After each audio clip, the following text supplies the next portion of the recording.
Aí, acho que agora deu certo. Boa noite, Juan. Boa noite, Edson, tudo bom? Tudo jóia. Boa noite, pessoal. Tivemos uns probleminhas aí no começo, mas tá tudo resolvido agora. Certo. Então, primeiramente, eu desejo a você um feliz Dia do Zootecnista. Parabéns aí, Edson, por Para você também, estar Juan. e obrigado.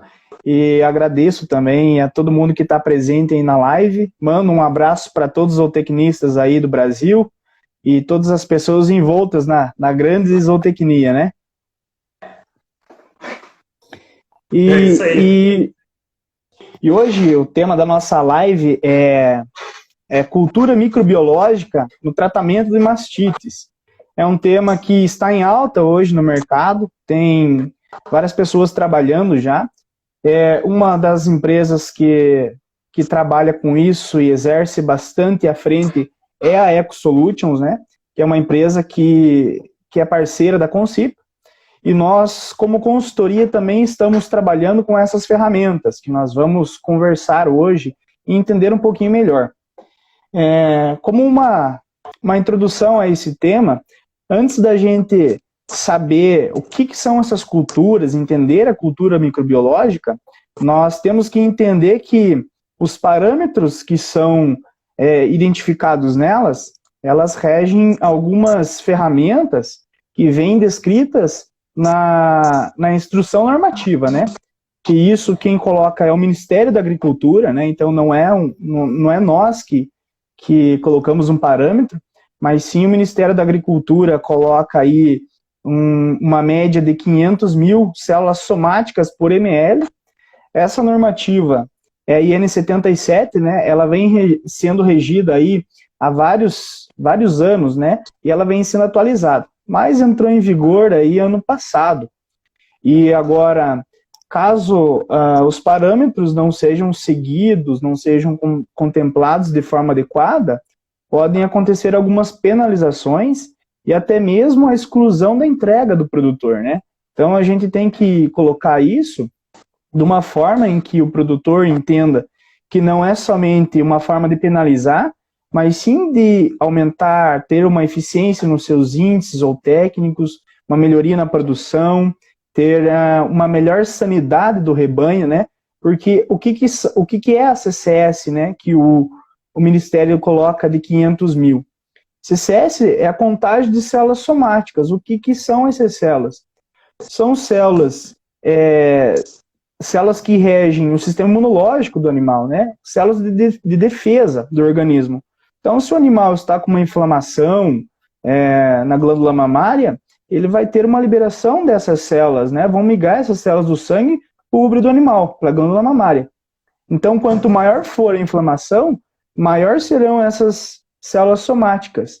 Mas também, na contagem de células somáticas, tem as células de descamação do epitélio da glândula mamária. Então, isso vai variar de acordo com estágio de lactação, idade dessa vaca, né? Vacas que são mais velhas de cria, elas tendem a ter uma CCS mais elevada, né? Por conta dessa descamação. E também já tem um sistema, talvez, imunológico, mas não tão efetivo como de outros animais.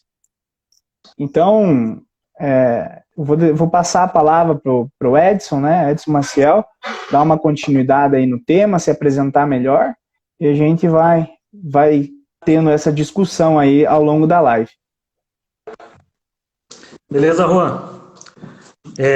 CCS é um ponto muito importante que tem sido tratado hoje em dia, né?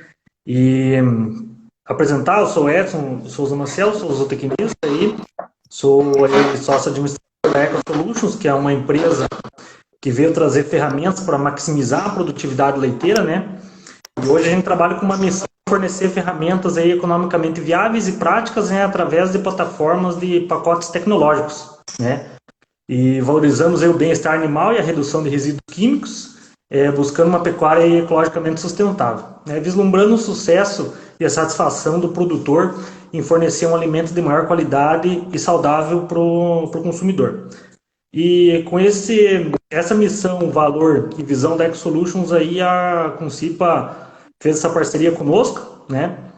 Em relação à parte de cultura microbiológica de leite, né? E é o que a gente vai estar tratando hoje aí, a parte técnica de como que isso pode ser aplicado hoje aí nas propriedades, né? De que forma que ela pode ser utilizada, né?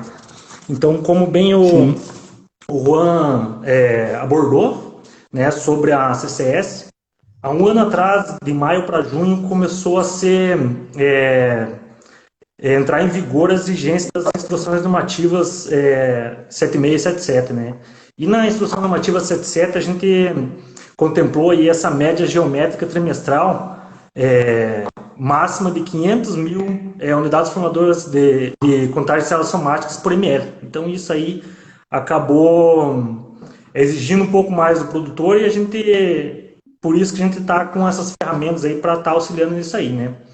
Então, esse parâmetro microbiológico, né, está diretamente ligado aí à saúde do ubre, da vaca, né, e à saúde em si desse animal, né. E são micro-organismos aí patogênicos que podem estar aumentando essa CCS, né. Gram-positivas, bactérias gram-positivas, gram-negativas, fungos, leveduras, né. E outra situação que apertou bastante também foi a questão de resíduos de antibióticos, né? Ficou mais exigente aí, tem novas moléculas que estão sendo abordadas aí no controle na hora de estar fazendo essa análise de leite em relação a resíduo antibiótico. Então, é muito interessante a questão de a gente analisar a cultura e o tratamento da mastite, né? Dessa vaca. É isso mesmo. Bom, É bem. dando continuidade, então, nessa introdução, né? O que a gente precisa saber, primeiramente, para estar fazendo essa questão de cultura, né? Que é o nosso assunto hoje, né? Cultura microbiológica no tratamento de mastites, né? A gente tem que saber a primeira coisa, como o Juan já falou da questão de CCS, os graus de mastite, né? Existem 3 graus de mastite hoje, de mastite clínicas, né?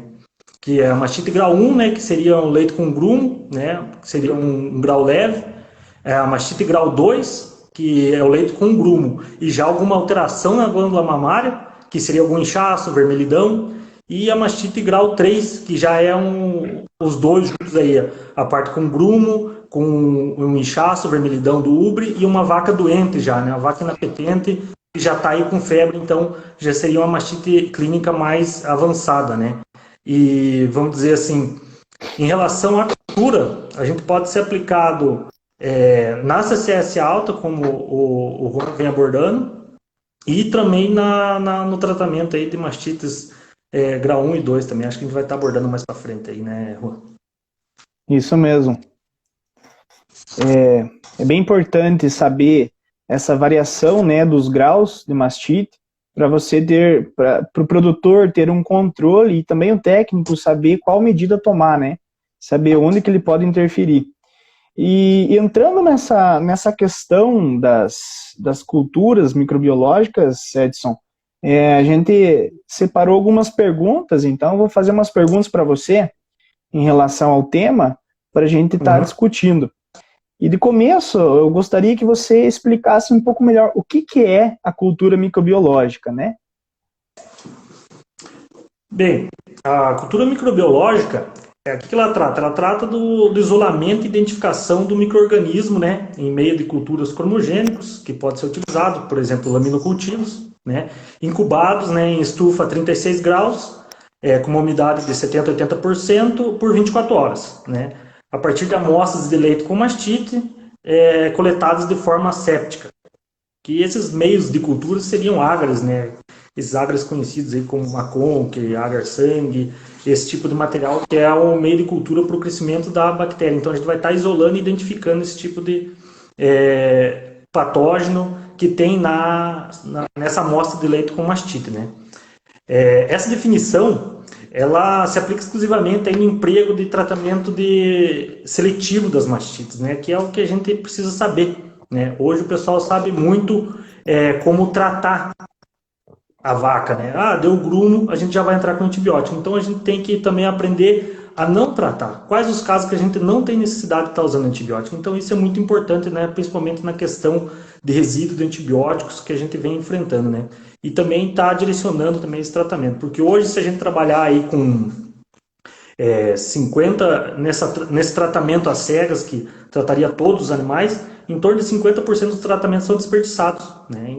Ou seja, esse leite que foi descartado também, às vezes não teria essa necessidade de estar fazendo esse tratamento. Então a cultura microbiológica vai estar auxiliando a gente principalmente nessa questão de saber como tratar ou como não tratar o animal com antibiótico, né? Não é todo caso que tem a necessidade de estar tratando com antibiótico, né? E isso também vai ser sempre embasado não só no resultado de cultura, mas também na avaliação de um técnico de consultoria, como é o trabalho que vocês fazem hoje, né? Que está fazendo avaliação junto ao produtor, se compensa tratar ou não, que tipo de bactéria que é, então isso vai estar envolvendo todo não só o resultado da cultura em si, mas também todo um cenário, né, para poder estar avaliando esse tratamento. Não, muito bem colocado, né? Então, quebrar um pouco esse paradigma da gente recomendar o tratamento para todos os animais, apresentou grumos, vamos tratar com antibiótico, né? Hoje coloca muito um apelo para o uso desses medicamentos, né? A redução disso daí, por causa também de resistência com determinados princípios ativos, né? E a gente vem colocando essa cultura microbiológica como uma estratégia muito importante. Outra estratégia que é utilizado já há mais tempo, que vem colocando, a associação trabalha bastante isso, né? A PCBRH, que é o controle leiteiro. O controle leiteiro, ele serve como uma avaliação individual, né, dos animais, seja para trabalhar aí análise de leite desde a composição, né, que seja gordura, proteína, lactose, sólidos, né, caseína, e também identificar qual é a qualidade desse leite em relação a CCS, né. Também identificar talvez o nitrogênio, se a pessoa quiser a parte, mas fazer um histórico do animal. E quando a gente fala de controle leiteiro, seja ele oficial ou não, a gente entende que é uma ferramenta muito, muito eficaz, né? E visto que isso é bastante utilizado eu vejo isso pelas consultorias nossas, muitos produtores usam o controle oficial, né? Muitas pessoas não usam também, mas é uma ferramenta muito importante, né? Para você saber qual animal específico talvez tratar, ou saber um histórico de lactação também, mas em comparação à cultura microbiológica e o controle leiteiro, a cultura microbiológica, ela substitui o controle leiteiro? Não necessariamente substitui, Juan, porque um vai estar complementando o outro, né? Que nem você falou, a Associação Paranaense do Gado Leiteiro, ela tem um pioneirismo aí, um know-how muito forte em relação à questão de controle leiteiro, né? E que vai estar apresentando aí parâmetros de qualidade de leite, de parâmetros físico-químicos do leite também, né? Então isso aí é de suma importância o produtor estar sabendo, né? Então isso aí a cultura vai entrar complementando. De que forma? Primeiramente, queria abordar rapidamente, para a gente ter um sucesso na cultura, para poder eu explicar para vocês como que ela pode ser usada junto com o controle leiteiro, o que precisa ser feito? O sucesso da cultura, ela depende muito da forma da coleta, né? Então a coleta tem que ser sempre o máximo possível asséptica, né? Então, usar luvas, após o pré-dip secar bem o teto, né? Vamos dizer assim, que a gente identificou uma CCS alta que veio no controle leiteiro de determinada vaca. Então, como que vai ser feita essa coleta? Então, o sucesso da cultura poder ajudar, isso aí vai depender muito da coleta. Então, que é extremamente importante, né? Treinamento aí eficaz de quem vai estar realizando esse tipo de manobra aí com a vaca. Que seria os de luvas, né? Após o pré-dip secar bem o teto, desinfetar a ponta do teto com álcool 70, né? Isso aí já é usado, não é do tempo do coronavírus, não, isso já é usado já há muito tempo, então álcool 70 dentro da coleta é extremamente importante, né? Sempre fazer essa desinfecção do teto mais longe para o mais próximo, para você não estar esbarrando a mão nesse teto que você já desinfetou, né? E a coleta ser inversa, a coleta ser coletar do teto mais próximo para o teto mais distante, para você também não fazer essa pós-infecção ou contaminação com a mão, né? Pode ser que encoste o braço, alguma coisa, né? E tá realizando essa coleta, né? Com frasco esterilizado, né? E também já, se possível, tá fazendo a cultura imediatamente com leite fresco, então você aumenta muito as chances de você estar identificando esse patógeno que pode estar cometendo, né? Caso não tenha essa possibilidade, tá refrigerando entre 4 a 5 graus Celsius durante 24 horas e está fazendo essa inoculação. Caso não possa fazer essa inoculação em 24 horas, a gente recomenda o congelamento e pode ser até durante 4 semanas, né? Após esse congelamento você fazer a cultura.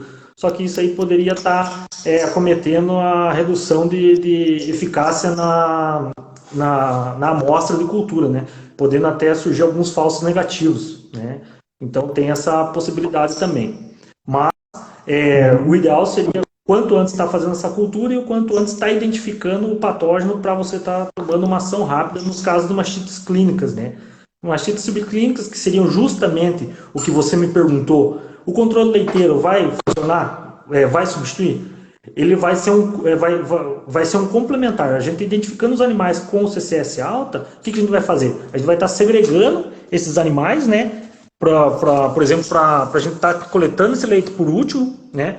A gente vai preconizar, vamos dizer assim, tem muita gente que às vezes tem um desafio muito grande e pega animais a partir de 500 de CCS. O ideal é você já estar trabalhando com animais a partir de 200 de CCS. Então 200 seria o mínimo aí para você estar já segregando esses animais e fazendo a cultura para estar identificando que tipo de patógeno, né? Geralmente os CCS altos são os patógenos aí contagiosos, né? Geralmente as bactérias aí gram-positivas que estão acometendo. Então, tem que tomar muito cuidado, você sempre vai estar complementando. E também está investigando sempre o controle leiteiro, principalmente nas vacas que estão para secar. Porque às vezes essas vacas você está com elas com CCS alta e na secagem às vezes é o momento ideal para você estar conversando com o teu consultor, com o veterinário, com o zootecnista e fazendo esse protocolo de secagem, né? Pode ser direcionado com um medicamento já realmente indicado para esse tipo de bactéria que você identificar na cultura, né? Então, vai ter sempre esse... Entendi, Eco. Muito, muito bem colocado também. Visto que você comentou que a cultura microbiológica ela está presente pega os micro-organismos que estão classificados como contagiosos, que apresentam aí CCS mais elevadas, e eu coloquei 500 mil, né, o 500, porque é o padrão da normativa, mas a gente sabe, né, a gente tem literatura, a gente entende que vacas com CCS menores, né, são vacas que a gente almeja, né, é o nosso rebanho, a nossa média, que a gente deve se buscar uma CCS sempre abaixo de 500 mil, seja 500, 400, 300, né, 200. Encontrando aí nos 200, a gente almeja isso. Mas, acima disso, já pode estar ocorrendo alguns problemas, né, tanto de produção quanto sanidade animal. E dentro dessas perdas, a gente sabe-se que existem alguns micro-organismos que são mais... que causam um dano maior, um dano um pouco menor, mas existe uma seletividade, né? Existem alguns tipos de micro-organismos, seja uma mastite ambiental, uma mastite contagiosa, né?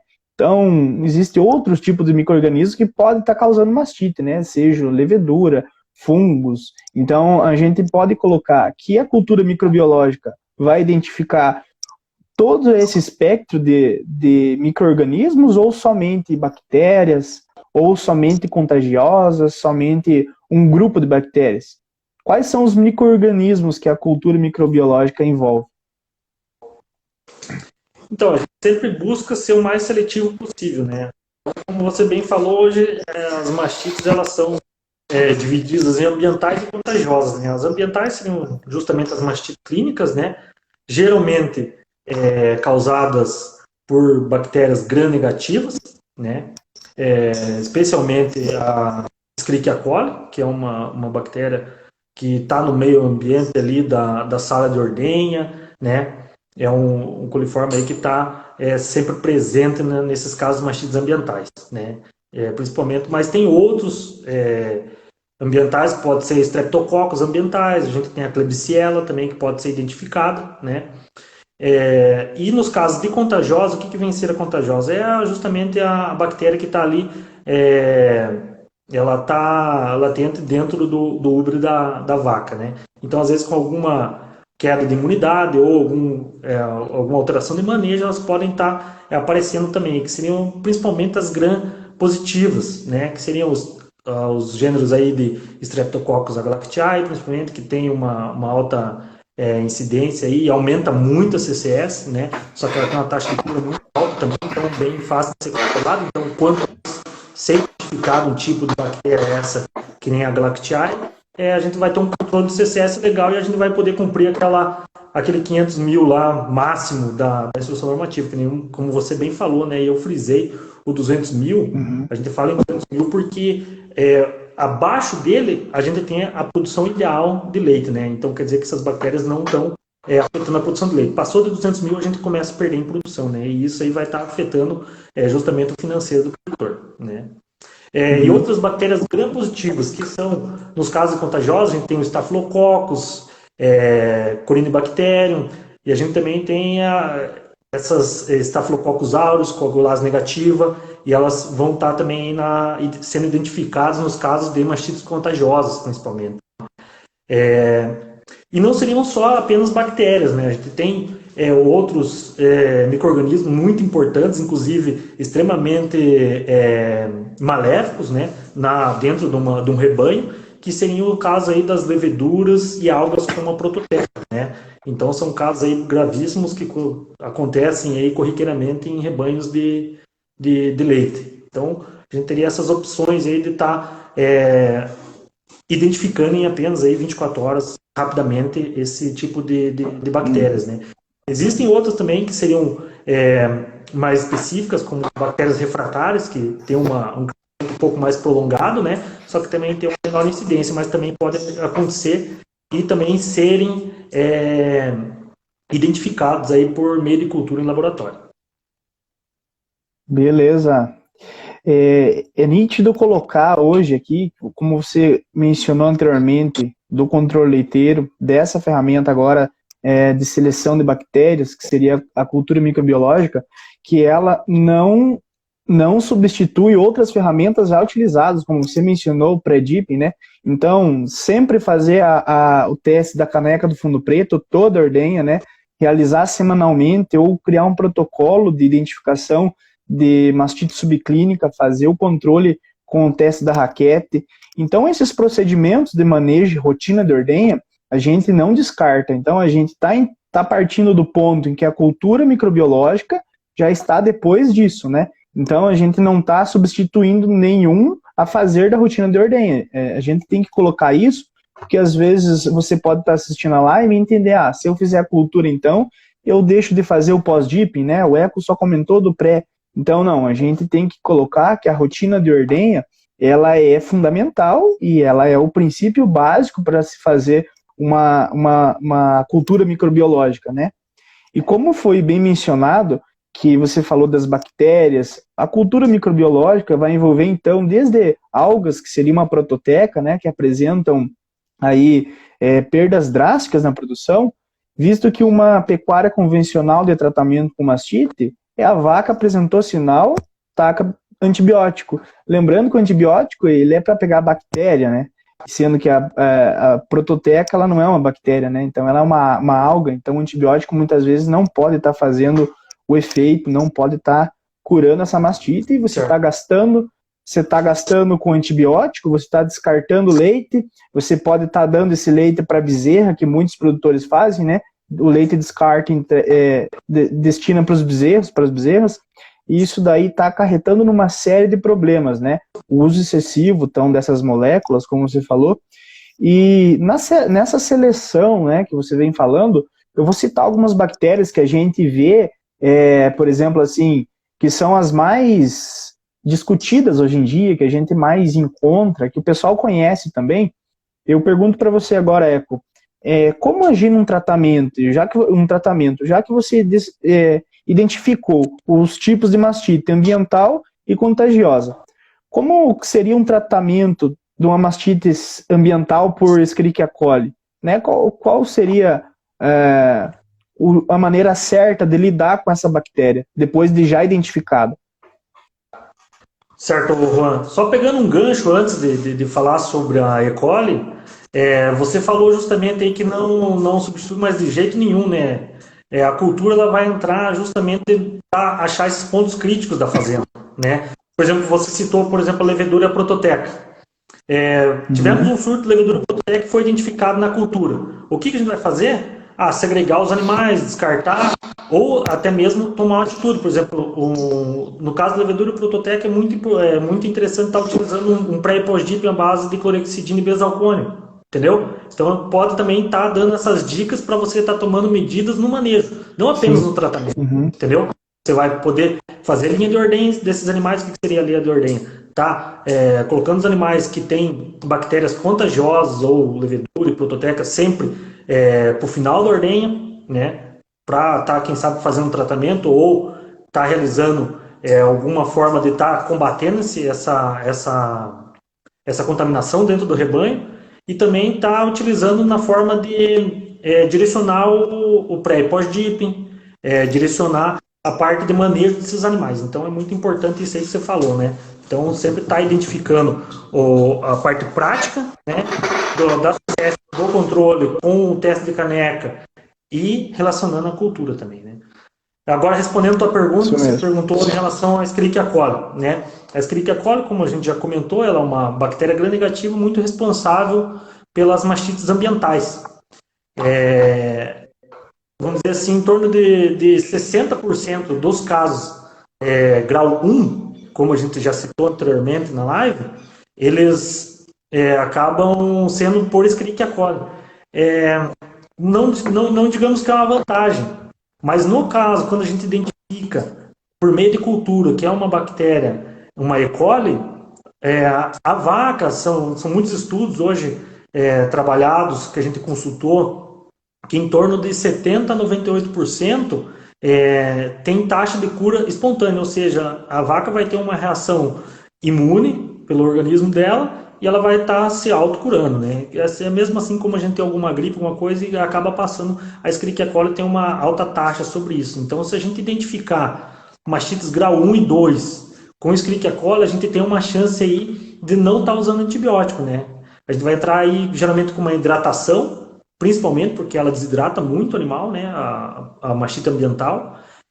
Por exemplo, com cloreto de sódio 7% endovenoso, o pessoal utiliza bastante, que tem eficiência muito grande, né? Anti-inflamatórios, e eles podem ser utilizados. Nos casos de grau 3, a gente pode até, quem sabe, fazer a cultura para identificar esse patógeno, porém a gente não vai poder esperar, tem que realmente entrar com tratamento antibiótico intramamário de amplo espectro para poder estar fazendo esse tipo de tratamento, por ser, e mais tratamento de suporte, né, de hidratação, anti-inflamatório, para poder reduzir dor do animal e ela poder estar superando essa mastite. Mas no caso da E. coli, como eu disse, a gente pode estar trabalhando dessa forma aí, né? O que acontece? Por exemplo, deu uma E. coli, 60% a gente falou que são grau 1. Então, ou seja, grau 1, como a gente comentou lá atrás,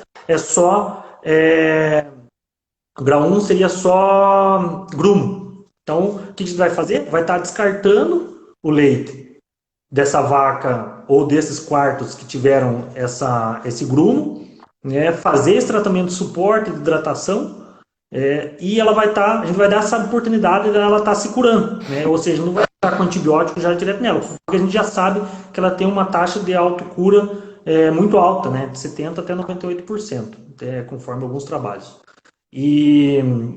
Então a gente vai dar essa oportunidade. E o que a gente vai fazer? Se em 2, 3 dias ali voltar o leite com uma aparência visual muito boa, com um aspecto organoléptico muito bom, a gente vai estar devolvendo esse leite aí para o tanque, né? Então ela teve uma taxa de autocura. Pode até ser feita uma cultura após isso aí para ver se realmente eliminou esse tipo de contaminante, né? Que seria a Escherichia coli. Porém, se os casos avançarem, grau 1 passou para grau 2, a gente não pode esperar mais, né? Realmente tem que entrar com tratamento, mas a gente tem essa possibilidade de estar realmente reduzindo o custo de descarta de leite, de uso de antibiótico, do risco de você estar mandando leite com antibiótico para o tanque ou para o laticínio, né? E também reduzindo muito, quando a gente identifica a bactéria e deixa de usar um antibiótico, a gente vai também deixar de provocar resistência bacteriana, que é um negócio muito perigoso hoje, principalmente na saúde humana, né? Porque hoje, às vezes, o uso excessivo de antibióticos, ele acaba gerando essa resistência bacteriana que é num produto de consumo humano, né? Então a gente não gostaria de estar gravando isso aí, né? Então a gente está em busca sempre de estar melhorando essa questão de qualidade de leite, né? E então, no caso da escola, a gente tem essa oportunidade, quando identificado por cultura aí rapidamente. Isso é bem colocado, né? O consumidor está cada vez mais exigente, né? E está buscando saber como que está sendo o controle na propriedade. Então, se você tem um leite que você trabalha com menos uso de antibiótico, né? Então você tem um leite de uma melhor qualidade e um produto que agrega mais, né? Então é um outro lance que a gente pode estar trabalhando aí em cima disso. Então é bem importante saber também que todas essas ferramentas e todas essas ações que o Eco está comentando, que o Edson está falando, elas são baseadas em estudos, em literatura. Então a gente não está falando alguma coisa assim que eu acho que é assim, tal empresa falou que é assim e a gente vai fazer. Não, é tudo baseado com literatura, né? Tem uma grande referência que é o professor Marcos Veiga, né? Que ele trabalha bastante com essa parte que você comentou daquela mastite que pode ser por uma autocura, selecionar algumas vacas que elas vão ter não vão precisar utilizar o antibiótico, que elas vão se curar sozinhas, que a gente vai fazer um tratamento, mas sem um antibiótico. Então isso daí não seria uma forma que nós criamos um protocolo e estamos fazendo, não. É tudo baseado em estudos. Então, tudo que a gente está falando... Então, a Concipa sempre preza por isso, a EcoSolutions também. Então, nada que venha para eu acho e é isso. Tal pessoa falou, é isso. Não. A gente faz com base na literatura para que possa também gerar uma confiança, né, uma confiabilidade para a gente estar passando. Então, a gente busca fazer essa extensão da universidade junto com o produtor, né? A gente tem muito disso. E também, se quiserem interagir na live, né, o pessoal tiver dúvidas conforme o tema está indo, vocês podem mandar perguntas aí que a gente tenta direcionar elas e conversar aí da melhor forma possível. Bem visto, então, assim, a relação de trabalhos científicos e pesquisa hoje dentro do Brasil também. Eu consultei muito material do professor Dr. José Carlos Pantoja, né, da Unesp do Tucatu, um professor que está muito avançado nessa questão.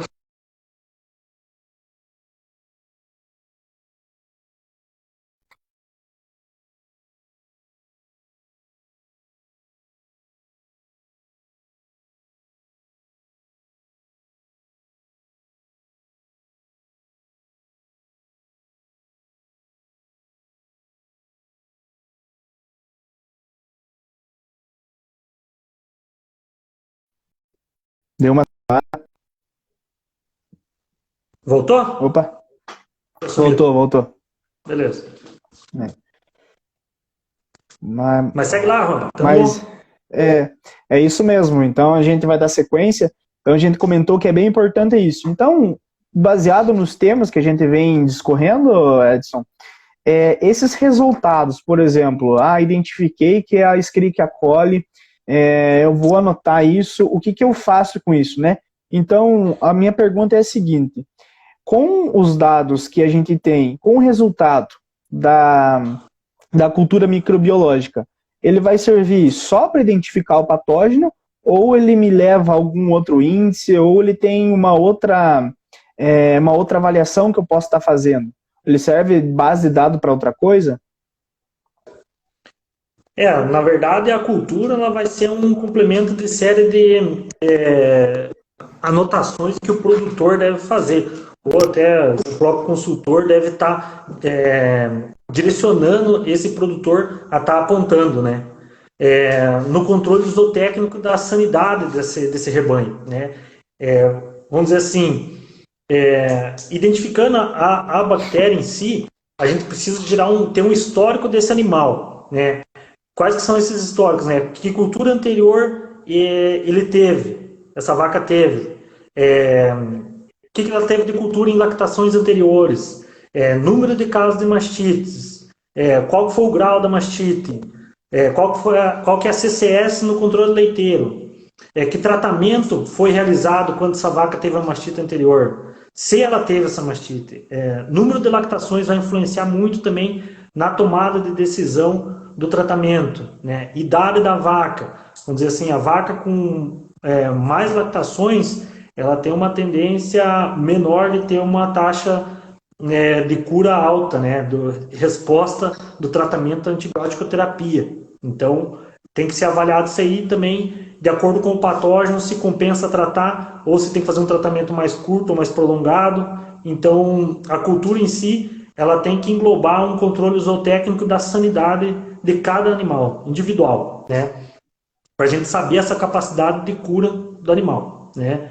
E isso vai influenciar diretamente aí na CCS do tanque, né? Que são esses pontos críticos que a gente deve descobrir, apontar de cada animal para a gente poder fazer esse controle de CCS para estar aí no melhor, vamos dizer assim, na CCS mais reduzida possível, né? Então, melhorando aí principalmente o ganho do produtor em laticínios que pagam por qualidade de leite, né? A CCS baixa vai ser melhor. Então, a cultura, identificar a cultura vai ser um dos pontos que a gente deve saber da vaca. A gente tem que ter aí o número da vaca aqui, 1, 2, 3, 4, 5, 6 colunas, identificando idade da vaca, número de lactação, caso anterior, que cultura que foi, que tratamento a gente realizou, que tipo de antibiótico,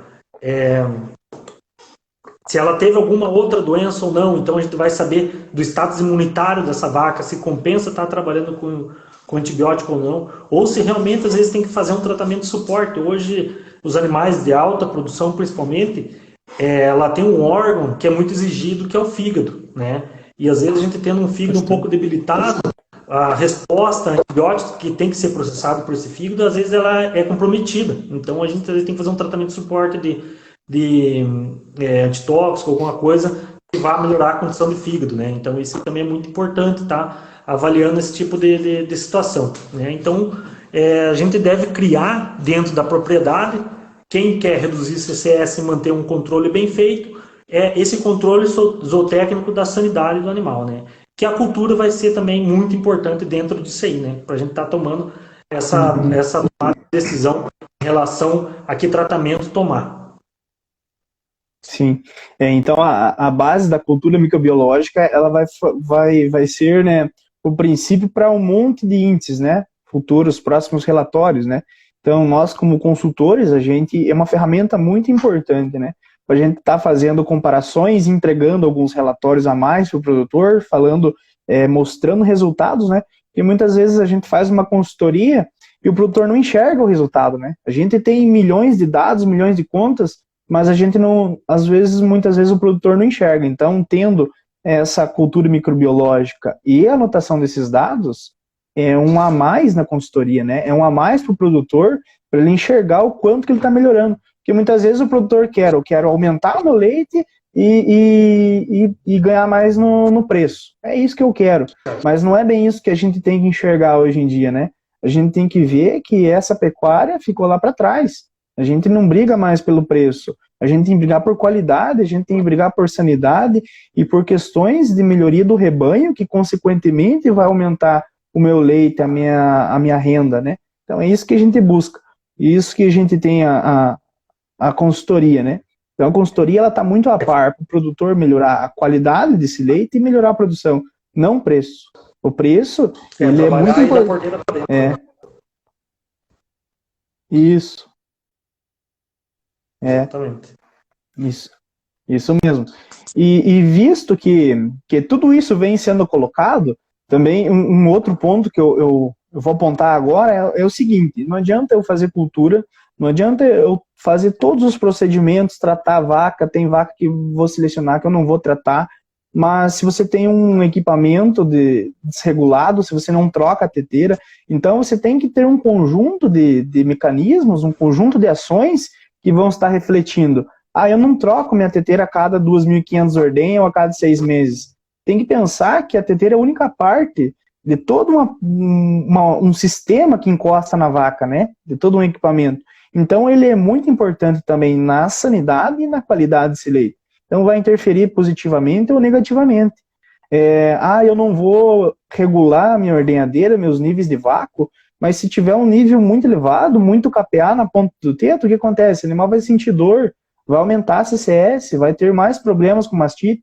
Então, nós temos que ter um emaranhado que faça com que as estratégias que nós estamos utilizando sejam otimizadas. Não adianta eu usar a melhor ferramenta se eu deixo o básico lá para trás, né? Então, é bem legal colocar essas coisas assim para o produtor entender, porque não adianta ter a melhor tecnologia e eu não fizer o básico. Então, a gente deve regular os equipamentos, a gente tem que trocar os equipamentos na época certa, para que a gente possa estar utilizando as ferramentas adequadas e otimizando elas. E visto... né? E visto... pode falar, Edson. Que nem você falou, a questão de regular o vácuo, né, da ordenhadeira. Pode ser muito utilizado, sei que vocês trabalham com essa avaliação, é o score de esfíncter, né, do teto. O score de esfíncter do teto vai identificar muito aí se você está tendo sobre-ordenha ou não, né? Então isso também é mais um parâmetro que você pode pôr mais uma coluna de avaliação Sim. de cada animal. O score de esfíncter, quanto um score de um esfíncter mais aberto, maior vai ser a possibilidade de estar entrando aí um agente contaminante dentro do teto do Sim, sim. Não, é isso que eu coloco, né? Então, o equipamento de ordenha, ele é muito importante, sabe? Mesmo que se o cara tem um balde ao pé, se o cara trabalha com uma ordenha canalizada, uma ordenha que seja um carrossel, ele tem que avaliar isso aí. Não importa, a gente tem que ter um equipamento que funcione, né? Funcione e que esteja regulado nas condições para o animal, né? Mas voltando para a questão microbiológica, né? Você comentou ali da Escherichia coli, comentou sobre os tipos de mastite ali, os graus, e a gente tem um grande vilão hoje na bovinocultura leiteira, que é o Staphylococcus aureus, né? Que é muito discutido e ele é bem invasivo. Então, uma pergunta que eu te faço: se no meu rebanho eu tenho vacas acometidas mastite, oriundas por Staphylococcus aureus, compensa fazer tratamento ou não? Por quê? Tá. São dois vilões aí da produção de leite brasileira, né? Que é a Escherichia coli, ambiental, extremamente agressiva, e o Staphylococcus aureus, que é uma gram-positiva extremamente contagiosa, né? Ela acaba acometendo vários rebanhos e não é difícil da gente eliminar ela do rebanho. Então, só a gente tomar as atitudes corretas contra ela, né? Primeiro, para você identificar o Staphylococcus aureus, como ela tem uma taxa muito baixa de resposta à antibiótico-terapia, então uma taxa de cura baixa, é muito relativo o uso de tratamento nos casos digamos aí, de Staphylococcus aureus, né? Então, que nem a gente, voltando lá, pegando aquele gancho, CCS alto.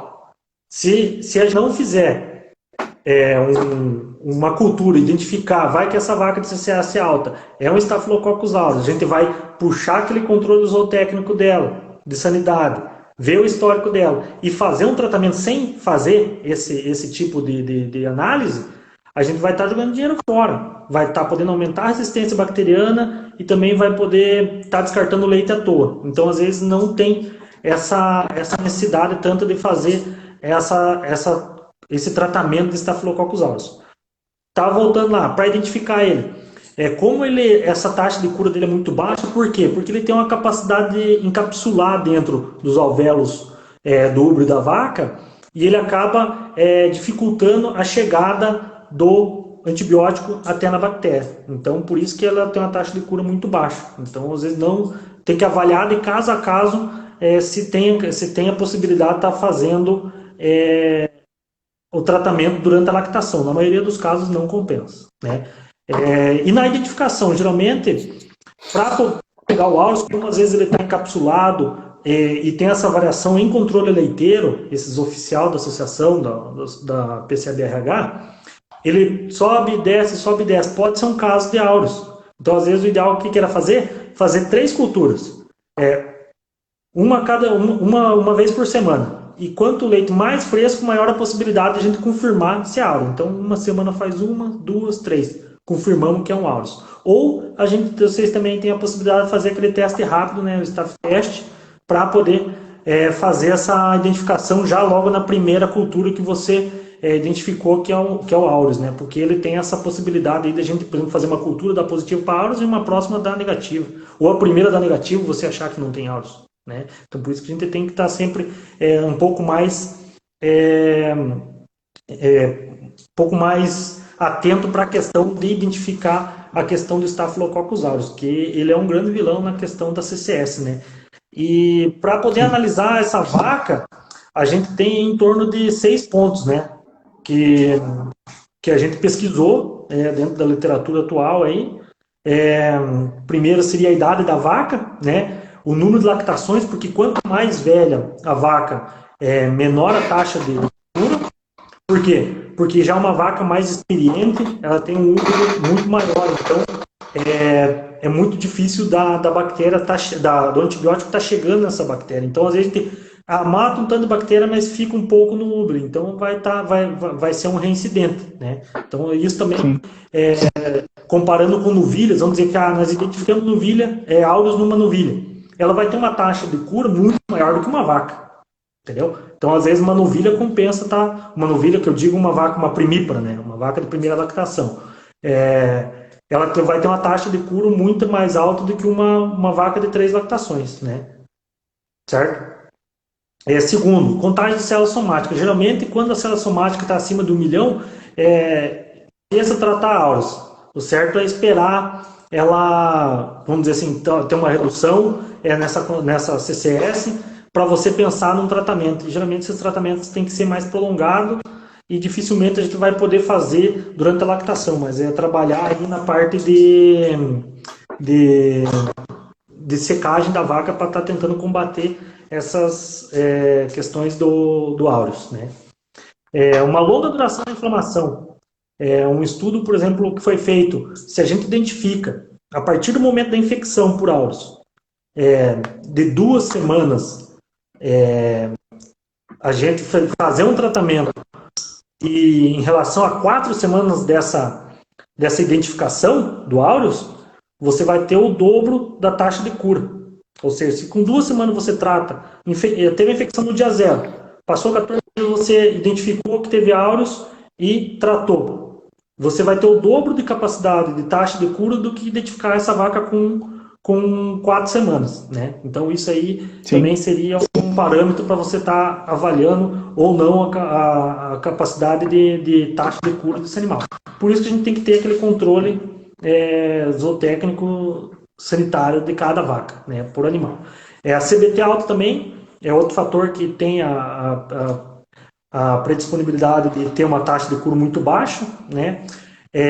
Mais de 1/4 infectado, quanto mais quartos infectados tiver, menor a taxa de cura.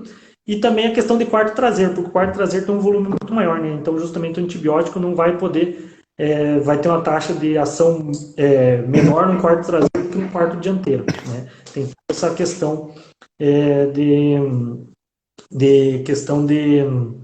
de avaliação de cada caso. Então, o aureus, muitos dos casos, o que a gente tem que fazer quando identificado? Primeira coisa, segregar o animal, linha de ordem. Esse animal vai ser tirado por último. evitar tanto aureus ou qualquer bactéria que for identificada, mandar esse leite para bezerros, né? Não podemos dar leite para as bezerras com contaminação. E sempre tá jogando ela aí por último ou até tirando logo, porque ela é altamente contagiosa, né? E se a gente tomar essas atitudes, ter esse controle zootécnico da sanidade das vacas, a gente vai poder tá fazendo uma redução desse contágio de Staphylococcus aureus dentro do rebanho. Maravilha, Edson. Muito bom, muito bom. Então a gente tem que entender nessa fala dele que cada caso é um caso, né? A gente não pode colocar uma receita de bolo para várias propriedades, porque não é, né? Então é todo um estudo ser feito e deixar bem claro que nas nossas consultorias, né, na Concipa, a gente está trabalhando com essa ferramenta. A gente tem a estufa, a gente tem as culturas, então caso haja necessidade e fazendo esse histórico, nós estamos para a contribuição da maximização desses resultados. Tem uma pergunta ali da Heloíse, isso? Da Heloíse, e já vou emendar com a minha pergunta também, que é essa questão de custo. Uma comparação a se fazer em relação, assim, usando a cultura microbiológica, ela se torna viável comparando usando o antibiótico em todas as vacas com mastite, tratando todas as vacas. Qual é essa relação de custo? Ou, por exemplo, uma comparação que você pode me fazer, né? Uhum. Custo em relação ao tratamento seletivo, como a gente falou antes, né? E o tratamento tradicional, vamos dizer, né? Só puxando um gancho ali antes do áudio que eu acabei deixando de comentar, ele deve ser sempre tratado junto com o veterinário, né? O tratamento, o que a gente vai poder ser feito utilizando, né? E quando aí der o sinal negativo para tratamento, o que fazer com esses animais, né? Como eu falei, fazer linha de ordenha, jogar aí por último. Quem sabe também, talvez, antecipar a secagem, ou inativar esse quarto, ou até realizar o descarte desse animal quando a contaminação é muito alta, né? Então o Aurus também tem essa grande malefício dentro do rebanho, né? Entendeu? Sim. Bom, e você perguntou da questão de custo, né? Que nem ali a Luísa falou ali. Quanto que custa uma cultura? Só mencionando, Edson, que a gente tem 3 minutos, sabe? Que a live vai cair no Instagram, ele corta. Só pra gente dar uma adiantada. Então você, bem rápido em relação a custo. O que acontece? Num trabalho de Vasquez, que foi desenvolvido com N de 3.500 casos de mastites grau 1 e 2, foi realizado justamente esse tratamento seletivo. O que ele identificou? Que desses 100% dos graus que teve de mastites grau 1 e 2, foi dividido em 3 partes iguais. Culturas negativas, onde não cresceu nada, então, teoricamente, não teria necessidade de realizar esse tratamento com antibiótico ou qualquer outro, porque a vaca teve uma autocura, na maioria dos casos. Mastites gram positivas, 33% também, uma terça parte, e outra terça parte gram negativas, né, que seria poder fazer um tratamento seletivo, com hidratação e com anti-inflamatórios, então não teria necessidade de fazer um longo descarte de leite. Em relação a isso, fazendo esse tipo de tratamento seletivo com um tratamento tradicional, a gente simulando em 120 vacas de lactação, num preço de leite a 1,40 por litro, com 28 litros de média, a gente teve aí uma redução de em torno de 43% dos custos com antibiótico e descarte de leite. No caso de 120 vacas de lactação, com o preço do leite a 1,40, com 28 litros de média, a gente teve uma redução de R$ 2.155. Aí é uma simulação que a gente, em cima desse trabalho de Vasquez 2017, a gente realizou. Então, o uso da cultura para o tratamento seletivo, ela é extremamente eficaz e muito rentável também. É aí que a gente queria chegar, né? Justamente na redução de custos, principalmente em descarte de leite e uso de antibiótico. E, por contrapartida, você vai também estar melhorando a sanidade dos animais e colaborando com o meio ambiente e reduzindo esse uso de antibióticos que a gente acaba descartando o leite aí para o ralo e ele acaba indo para o meio ambiente e também o risco também dentro das propriedades dos laticínios está acontecendo esse tipo de problema, né? Então é uma avaliação entendi. aí financeira, né? Ela quer saber do custo da cultura. Sim. Então, se você souber empregar ela, vamos dizer, no rebanho de 120 vacas aí, teoricamente você ganharia dinheiro, ela não teria custo, ela estaria benefício para você. Isso mesmo. Então é uma a mais, né? É uma renda extra. Mas é assim, Exatamente. nosso tempo é curto, eu vou tentar sanar mais algumas dúvidas ali. Primeiramente, eu agradeço a presença de todo mundo que está na live. Mais um abraço para todos os zootecnistas aí nesse dia maravilhoso. E também coloco aí o agradecimento ao Edson, né, que é especialista em produção animal também, a gente não colocou. Todos visitem o nosso site www.concipa.com.br. Sigam nós nas redes sociais, a Eco Solutions também, que é uma grande parceira nossa. E rapidamente eu vou tentar ler mais algumas aqui. O Ivan colocou uma pergunta, o Ivan Ribeiro. Vocês têm algum dado sobre o impacto de alta CCS sobre a perda de produção, né? Dados agora, assim, valores eu não vou lembrar, Ivan, de cabeça, mas quanto maior a CCS, ela impacta muito mais na produção, né? Então, Deixa eu ver que eu acho que eu quanto aqui o maior material. CCS, é que vai cortar já essa live. É que vai cortar, a gente pode postar isso, publicar mais para frente. E ficou uma pergunta da Cibele também. A gente vai tentar melhorar isso em alguma publicação, beleza? Então, tá cortando aqui a nossa live. Um abraço para todos aí, tá? Eu agradeço. Valeu, um abraço para todos aí também e um feliz dia